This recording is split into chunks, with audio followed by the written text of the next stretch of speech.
नमस्कार दोस्तों, मैं अनूप सिंह आज विशेष के इस अंक में आपका बहुत बहुत स्वागत करता हूं। हमारे देश में लगातार मिल रहे मंदिरों का सिलसिला जारी है और इन मंदिरों के मिलने से जो सनातनी हैं वो इतने भाव विह्वल हैं, इतने भावुक हैं, इतने खुश हैं कि उनकी खुशी का कोई ठिकाना नहीं है। उन्हें लगता है ये कैसा चमत्कार हो गया कि हमारे प्राचीन मंदिर हमें मिल रहे हैं। ये प्राचीन मंदिर मिल नहीं रहे, इनका अस्तित्व तो सदा से रहा है। सैकड़ों हजारों साल से इन मंदिरों का अस्तित्व रहा है। इनको हमसे छिपा लिया गया, छीन लिया गया, बंधक बना लिया गया। और हमारा जो समाज है, सनातनी समाज है, उसका भरोसा उस समय की व्यवस्था और सरकारों से पूरी तरीके से उठ चुका था। उनसे कोई उम्मीद उन्हें बाकी नहीं रह गई थी। सभी को पता था कि यहां पे मंदिर है, ऐसा नहीं, वहां के मूल निवासियों को पता था, लेकिन वो गुहार लगाने जाते तो किसके पास जाते? तो ये सारी बात है भाई। आप देखें, अगर जो हम 850 साल पहले गुलामी से पहले की बात करें तो यहां 100% सनातनी थे और तो कोई नहीं था ना यहां पे। और संभल की अगर जो हम बात करते हैं तो 5 ईसा पूर्व संभल में पांचाल साम्राज्य का राज था, जिन्होंने यहाँ पे बहुत से मंदिर बनाए। उसके बाद मौर्य साम्राज्य का राज था, उन्होंने यहाँ मंदिर बनाए। उसके बाद पृथ्वीराज चौहान, जो चौहान वंश का साम्राज्य हुआ, अजमेर के साथ साथ संभल पे भी जो है उनकी उनका विशेष लगाव था। उन्होंने बहुत से मंदिर बनवाए। पृथ्वीराज चौहान की मैं बात कर रहा हूं। उस समय तक जो है किसी बाहरी शख्स का इतना दखल नहीं था। दखल होना पृथ्वीराज चौहान के समय में शुरू हुआ था। तो ये मंदिर तब के हैं, यानी आज जो ये कहा जाता है मुस्लिम बहुल इलाकों में ये मंदिर मिल रहे हैं, तो वास्तविकता ये नहीं है। ये उन इलाकों में मंदिर मिल रहे हैं जहां 100% आबादी हिंदुओं की थी और बाद में यहां मुस्लिम आके बस गए। ये मुस्लिम इलाकों में मंदिर नहीं मिल रहे, ये हिंदू इलाकों में मंदिर मिल रहे हैं जहां 100% आबादी हिंदुओं की थी और बाद में मुस्लिम आके यहां बस गए। और फिर कुछ इस तरीके का तनाव, बलवा और जो है दंगे हुए या ऐसी स्थितियां उत्पन्न की गई जिसकी वजह से हिंदू यहां से पलायन करने को विवश हुआ। और जब हिंदू यहां से पलायन इन क्षेत्रों से कर जाता है तो वहां पे मुस्लिम्स रह जाते हैं या बहुत कम हिंदू रह जाते हैं। इसलिए ये जो है बात आ जाती है कि ये मुस्लिम बहुल इलाके। तो ये गलती किसकी है, कमी किसकी है? यहां पे कमी व्यवस्था की है और सरकारों की है, जो पूर्ववर्ती सरकारें रही हैं। कि ऐसा कैसे हुआ कि भारत के ही किसी भूभाग से यहां से हिंदुओं की एक बड़ी आबादी को पलायन करते रहना पड़ा और हिंदू के लिए कोई जगह नहीं बची थी जहां जाकर के वो गुहार लगा सकता। लेकिन अब उनको ऐसा लगता है कि उनकी आस जग पड़ी है कि योगी हैं, मोदी हैं, तो वो गुहार लगा सकते हैं। अब गुहार की बात पे मुझे याद आता है कि जो काशी में मंदिर मिला है, एक बंगाली इलाका है, पहले बंगाली हुआ करता था, आज भी वही कहते हैं, लेकिन वहां मुसलमानों की आबादी बहुत ज्यादा है। तो वहां पे मंदिर मिला है, तो सनातन रक्षक धर्म दल ने जो है इस चीज की गुहार लगाई है कि इसे हमें सौंपा जाना चाहिए और इसमें हमें पूजा अर्चना करने की इजाजत मिलनी चाहिए। ये मंदिर जो है सिद्धेश्वर महादेव मंदिर है। तो अब उनको ये उम्मीद जगी है कि अब वो गुहार लगाते हैं, याचना करते हैं, प्रार्थना करते हैं, सरकार से मांग करते हैं, तो उनकी मांग सुनी जा सकती है, सुनी जाएगी। पहले उनकी उम्मीद एकदम समाप्त हो चुकी थी पहले की सरकारों से, क्योंकि वो तो सेक्युलर का माला जपते थे। और सेक्युलर में तो भाई आप जो है धर्म के प्रति निरपेक्ष हैं, यानी कि आंख बंद करके पक्षपात रूप में किसी धर्म का साथ नहीं देंगे, सभी धर्मों के साथ समान रूप से रहेंगे, समान न्याय करेंगे। तो उसमें तो हिंदू भी आता था, लेकिन आपने झूठा सेक्युलरिज्म जो है फैलाया और उसकी जो है माला जपते रहे। तो आज कहीं ना कहीं सनातनियों में ये आस जगी है और वास्तव में ये बड़ी खुशी की बात है। ये जो मंदिर मिल रहे हैं कोई सूडान में, लीबिया और सीरिया में नहीं मिल रहे हैं, ये भारतवर्ष में मिल रहे हैं। और भारतवर्ष में मंदिर या मंदिर के अवशेष नहीं मिलेंगे तो और कहां मिलेंगे? लेकिन फिर भी हम इतने जो है इसको चमत्कारिक रूप से देख रहे हैं।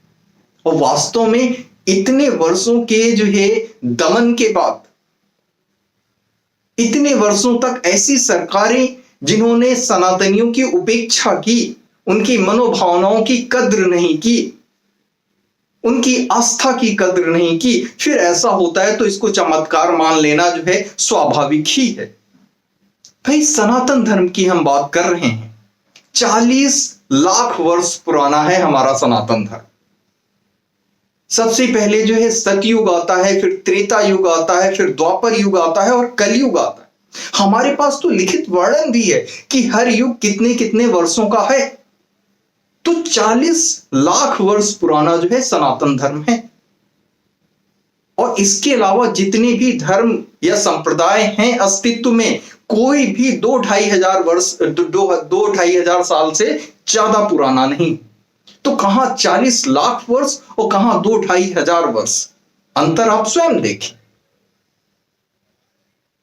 लेकिन एक खुशी की बात यह भी है कि 40 लाख वर्षों से हमारा अस्तित्व अमिट रहा है, चाहे इस पे जितने भी आघात हुए, और ये आज तक अमिट रहा है और अमिट रहेगा।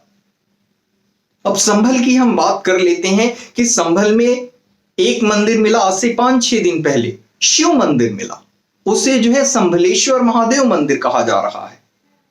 वहां पे शिव जी का जो है शिवलिंग है, वहां पे नंदी जी हैं, हनुमान जी हैं और गणेश जी की मूर्ति। वहां पे कई कुएं भी मिले हैं, कुएं की खुदाई में खंडित मूर्तियां भी मिली हैं। वहां पे तब से पूजा अर्चना आरंभ हो चुकी है।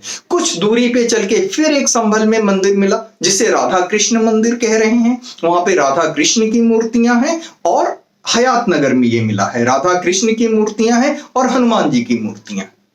अब बताया जाता है, संभल की बात करते हैं, कि जब 1978 में दंगे हुए थे तो उन दंगों के बाद इन सारे मंदिरों को बंद कर दिया गया।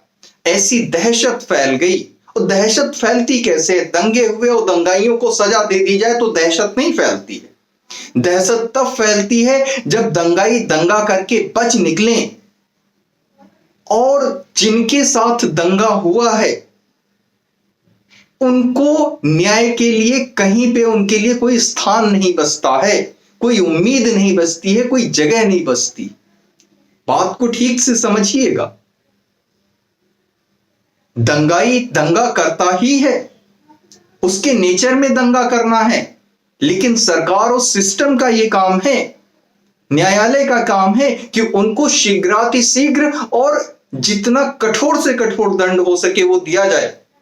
उसके बाद जो है इस तरीके से पलायन नहीं होता है। जब उन्हें आस ही नहीं बचती है अपने जान माल के बचने की, तब वो पलायन करते हैं। जब उन्हें आस नहीं बचती कि उनके लिए कौन खड़ा है, कौन है जो उनकी रक्षा करेगा।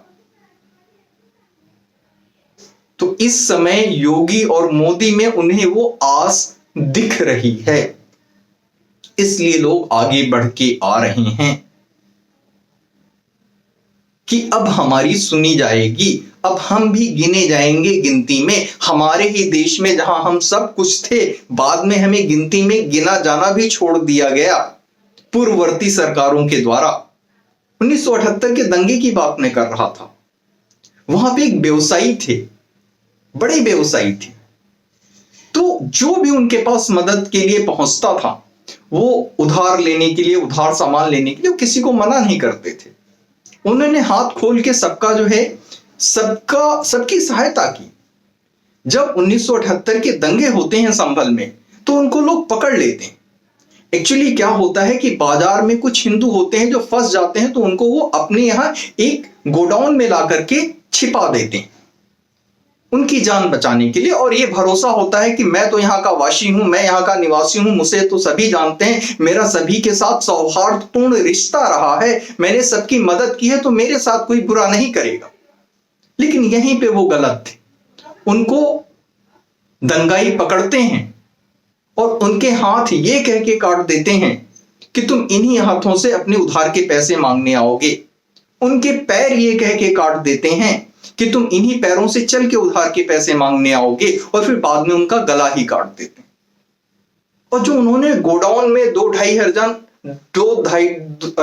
या ढाई दर्जन जो है हिंदुओं को छुपाया था, उनके गले में टायर उनके गले में डाल दिया जाता है और उनको जिंदा जला दिया जाता है। जब इस तरीके की दहशत बरपाई गई तो पलायन कर जाना हिंदुओं का स्वाभाविक था। भाई वो स्वतः तो नहीं लड़ सकते थे, किससे लड़ते? दंगाइयों से लड़ते, समझ में आता है भाई लड़ लेते अगले दिन। लेकिन दंगाइयों से भी लड़ते। जब लोकतंत्र है, कानून व्यवस्था का राज है, तब कानून व्यवस्था को मदद के लिए आगे आना चाहिए था।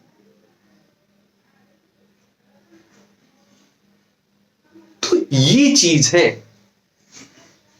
खैर मैं भी थोड़ा सा जो है भावनाओं में बह गया। आज के अंक में इतना ही। मिलते हैं फिर अगले अंक में।